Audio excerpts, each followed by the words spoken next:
உலக மக்கள் எல்லோருக்கும் வணக்கம். இது உங்கள் அம்பிகை ஜோதிடம். நான் உங்கள் ஜி கோபால் பேசுகிறேன். இன்னைக்கு பேசக்கூடிய தலைப்பு என்ன அப்படின்னா, சனி பகவானுடைய வக்ரம். இந்த சனி பகவானுடைய வக்ரம் ஆகப்பட்டது ஜூலை 13 ஸ்டார்ட் ஆகி நவம்பர் 28 வரைக்கும், அதாவது கிட்டத்தட்ட 133 நாட்கள். இது மேன ராசியிலிருந்து சனி பகவான் வக்ரமாகி கும்பராசியை நோக்கி வர்றாங்க. இப்படி வரக்கூடிய சனி பகவானால் தனுசு ராசிக்காரங்களுக்கு என்ன பலன் நடக்கவிருக்கிறது?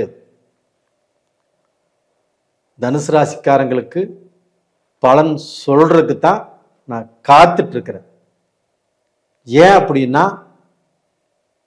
இந்த பீரியடு இந்த 12 ராசிகளிலேயும் தனுசு ராசிக்குத்தான் ஒரு மிகப்பெரிய யோகத்தையும் ஒரு ஜாக்பாட்டான டயத்தையும் அந்த சனி வக்ரகதியிலிருந்து தனுசு ராசிக்காரராகிய உங்களுக்கு கொடுக்க போகிறார். இந்த தனுசு ராசிக்காரங்க எப்பவுமே தன்னுடைய கௌரவத்தை மட்டும்தான் விரும்புறவங்க. அடுத்தவங்க நமக்கு ஏதாவது ஒன்று செய்யணும்னு சொல்லி எதிர்பார்க்கவே மாட்டாங்க. சுய கௌரவம், அடுத்தவங்களுக்கு நல்லது செய்யறது, தர்மம் செய்யறது, செஞ்ச தர்மத்தை எதிர்பார்க்காதவங்க யாருன்னா இந்த தனுசு ராசிக்காரங்க தான். அப்படிப்பட்ட உங்களுக்கு ஆன்மீக சிந்தனை, தெய்வ பக்தி உள்ள உங்களுக்கு நிறைய கஷ்டங்கள் இந்த அர்த்தாஷ்டம சனியில பட்டுட்டு இருக்கிறீங்க. கஷ்டம்னா சாதாரண கஷ்டம் இல்லை. உங்களுடைய வாழ்க்கையில மனைவியால கஷ்டம், மக்களால கஷ்டம், இல்லை கணவரால கஷ்டம், செய்யக்கூடிய தொழில கஷ்டம், வியாபாரத்துல கஷ்டம், வேலையில கஷ்டம், இது மாதிரி எந்த திசையில திரும்பினாலும் உங்களுக்கு பிரச்சனை, வேதனை, மன கஷ்டம்தான். எல்லாத்துக்குமே பணம் இல்லைன்னு வேதனை. ஆனா உங்களுக்கு பணம் காசு இருந்தாலும் மற்ற வேதனைகளும் ரொம்ப ஜாஸ்தியா இருக்கும். அப்போ எந்த விதத்திலையும் நிம்மதியாக இருக்க முடியவில்லை. அப்படிப்பட்ட உங்களுக்கு இப்ப இந்த சனி பகவான் வக்ரமாகி, அந்த வக்ரம் அப்படிங்கிறது இயல்பு நிலைக்கு மாறாக பலனை கொடுப்பார் சனி பகவான். அப்ப உங்களுக்கு அந்த சனி பகவான் ஆகப்பட்டது நல்ல பலனை கொடுக்க போகிறார். அப்ப அந்த சனி பகவானுடைய பார்வை பாருங்க, 7ஆம் பார்வையாக உங்களுடைய ராசிக்கு 10ஆம் இடத்தை பார்க்கிறாரு. 10ஆம் இடத்தை பார்க்கிறாரா இல்லைங்களா? கண்டிப்பாக. அந்த 10ஆம் இடம் என்பது தொழில் ஸ்தானம். அந்த தொழில் ஸ்தானத்தை தொழில் காரகன் சனி பகவான் அந்த 10ஆம் இடத்தை பார்ப்பதும் ஒரு அட்டகாசமான யோகம். அது போக அதே கன்னி ராசியில செவ்வாயும் இருக்கிறார் செப்டம்பர் 13 வரைக்கும். அந்த செவ்வாய் யாரு? உங்களுடைய ராசிக்கு 5ஆம் இடத்து அதிபதி.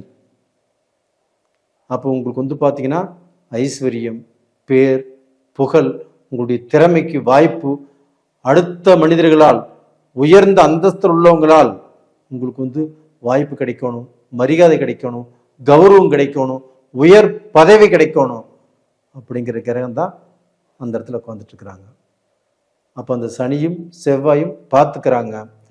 அந்த சனியும் செவ்வாயுடைய யோகம் தனுசு ராசிக்கு, அதாவது கொடுக்கிற தெய்வம் கோரையை பிடிச்சிட்டு கொடுப்பாங்க சொல்லுவாங்க இல்லையா, அந்த மாதிரி டைம் தான் இப்போ உங்களுக்கு. அப்போ இந்த பீரியட்ல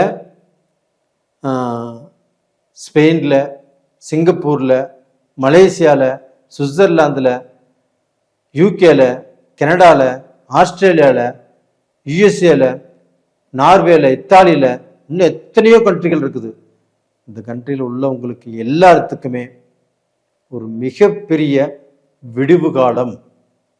நீங்கள் ஒரு கம்பெனியில் வேலை செஞ்சீங்க, உங்களுடைய உழைப்பை கொட்டுறீங்க, உங்களுடைய திறமையை பூரா கொட்டுனீங்க, உங்களுக்கு ப்ரமோஷன் கிடைக்கல, உங்களுடைய உழைப்புக்கு தகுந்த ஊதியமும் கிடைக்கல. அந்த இடத்துல இருந்து நம்ம ஏதாவது சூழ்நிலையில் மாறிக்கலாம் அப்படின்னு நினச்சிங்க, அது இது நாள் வரைக்கும் முடியல. இப்போ முயற்சி பண்ணுங்க, கம்பெனி விட்டு கம்பெனி மாறலாம். அப்படி மாறினாலும் நல்ல பதவியோ நல்ல வருமானமோ கண்டிப்பாக கிடைக்கும். உயர் பதவியில் இருக்கிறவங்களுக்கு ப்ரமோஷன் கிடைக்கும். அது போக ஒரு பிஸ்னஸ் பண்ணுறவங்க, ஒரு வியாபாரம் பண்ணுறவங்க, உங்களுக்குமே பிஸ்னஸ்லேயோ வியாபாரத்திலேயோ ஒரு நல்ல மாற்றம், ஒரு உயர்ந்த அந்தஸ்துக்கு வரக்கூடிய வாய்ப்புகள் இந்த பீரியடில் கண்டிப்பாக நடக்கும். அது மட்டும் இல்லைங்க, அர்த்தாஷ்டம சனியில் நிறைய பேர் தன்னுடைய குடும்ப ரீதியான மனக்கஷ்டங்கள், கடன்னால பிரச்சனை, தாயுடைய உடல் ரீதி சரியில்லை, தாய் தன் மேல நல்ல நம்பிக்கை வைக்கல, தாய் கண்ணுக்கே நம்ம கெட்டவங்கள தெரிகிறோம். இது மாதிரி எவ்வளவோ மனசு வருத்தப்பட்டுட்டீங்க. சொந்த பந்தங்களால வேதனை, அவமானங்கள், இவங்க நம்ம சமயத்துக்கு நம்மளை காப்பாற்றுவாங்க அப்படின்னு நீங்கள் நினச்சிட்டு இருந்தீங்கன்னா அதில் மிகப்பெரிய ஏமாற்றம். அப்போ இவ்வளவு பெரிய ஏமாற்றத்தை தாங்கிட்டு நம்ம இருப்பதா இறப்பதா அப்படிங்கிற குழப்பத்துக்கெல்லாம் நிறைய பேர் வந்துட்டீங்க. அப்படி வந்திருந்தாலும் நீங்கள் அவ்வளவு சீக்கிரம் மருந்தே குடித்தாலும் கண்டிப்பாக சாக மாட்டீங்க. அந்த மாதிரி யோசனை இருந்தாலும் விட்டுருங்க. இப்போ நல்ல பீரியட் வந்தாச்சு. இந்த பீரியடில் கண்டிப்பாக அந்த சனி பகவானுடைய அனுகிரகம், சனி பகவான் வக்கர கதியிலிருந்து 10ஆம் பார்வையாக உங்கள் ராசியவே பார்க்குறாரு. அது மட்டும் இல்லைங்க, உங்களுடைய ராசியுடைய அதிபதி குரு பகவான் 7ஆம் பார்வையாக உங்கள் ராசியவே பார்க்குறாரு. அப்போ அந்த சனியும் குருவும் உங்கள் ராசியை பார்க்கறதுனால சனி பகவான் தொழிலை கொடுப்பாரு, தொழிலில் மேன்மையை கொடுப்பாரு. குரு பகவான் பணத்தை கொடுப்பார்.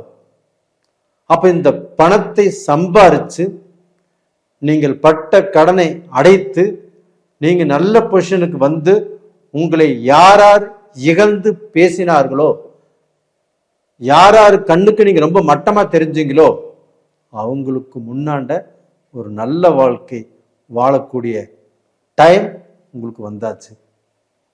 அதுபோக தனுசு ராசியில் பிறந்த பெண்கள் ரொம்ப கஷ்டப்பட்டுட்டீங்க, ரொம்ப மனசே விட்டுட்டீங்க.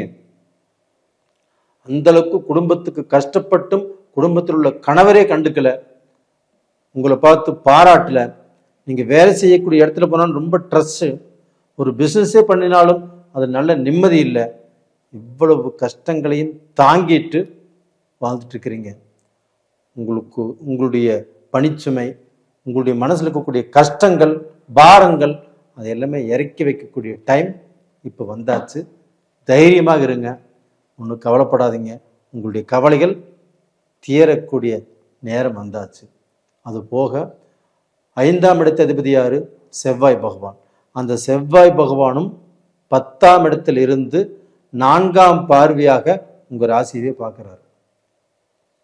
அப்போ அந்த செவ்வாய் பகவானும் உங்கள் ராசியை பார்க்கறதுனாலையும், அந்த குருவும் உங்கள் ராசியை பார்க்கறதுனாலையும், அந்த சனியும் உங்கள் ராசியை பார்க்கறதுனாலையும் உங்களுக்கு எங்கே போனாலும் எங்கே திரும்பினாலும் நல்ல செய்தி, நல்லது நடக்கும், வேலை கிடைக்கும், வியாபாரம் நல்லா இருக்கும், டோட்டலாக நல்ல நிலைமைக்கு வருவீங்க. இது போக உங்களுக்கு ஆண் மக்களாலோ இல்லை பெண் மக்களாலோ தனுசு ராசிக்காரங்களுக்கு இந்த பீரியடில் நல்லது நடக்கும். அவங்களுக்கு வேலை இல்லாமல் இருந்தாலும் வேலை கிடைக்கும், கல்யாணம் ஆகாமல் இருந்தாலும் கல்யாணம் நடக்கும், குழந்தை பாக்கியம் இல்லாமல் இருந்தாலும் குழந்தை பாக்கியம் கிடைக்கும், மறுமணம் செய்யணும் அப்படின்னு யார் காத்திருந்தாலும் அவங்களுக்கு இந்த பீரியடில் மறுமணம் நடக்கும். அப்போ டோட்டலாக பார்த்தீங்கன்னா இந்த பீரியடில் நீங்கள் வணங்க வேண்டிய தெய்வம் எது அப்படின்னா முருகப்பெருமான். அப்போ அந்த முருகப்பெருமானை திருச்செந்தூர்லேயோ பழனிலையோ கண்டிப்பாக அந்த முருகரை போய் வணங்கிட்டு வாங்க. உங்களுக்கு மனசுக்கு ஒரு சந்தோஷம், ஒரு சாந்தி கிடைக்கும். அது போக அஷ்டமி நாளில் கால பைரவரை கும்பிட்டு வாங்க. உங்கள் தொழில் நல்லா இருக்கும். நீங்கள் வேண்டியது கண்டிப்பாக கிடைக்கும். நேயர்களே, இந்த பதிவு பிடிச்சிருக்குன்னு நினைக்கிறேன். லைக் பண்ணுங்கள், ஷேர் பண்ணுங்கள். நிறைய பேர் உங்களுக்கு நிறைய பதிவுகள் போட்டிருக்கிறேன். நிறைய பேர் எல்லாமே பார்த்துருக்குறீங்க, லைக் பண்ணியிருக்கிறீங்க, சப்ஸ்கிரைப் பண்ணியிருக்கிறீங்க. அதுபோக உங்களுடைய ஜாதகத்தை எங்கிட்ட அனுப்பிச்சு உங்களுக்கு உண்டான டவுட்டெல்லாம் கேட்டுட்ருக்கிறீங்க. நானும் சொல்லிகிட்ருக்கிறேன். கண்டிப்பாக உங்களுடைய இந்த அன்புக்கும் இந்த அரவணைப்புக்கும் மிக்க மிக்க நன்றிகள்.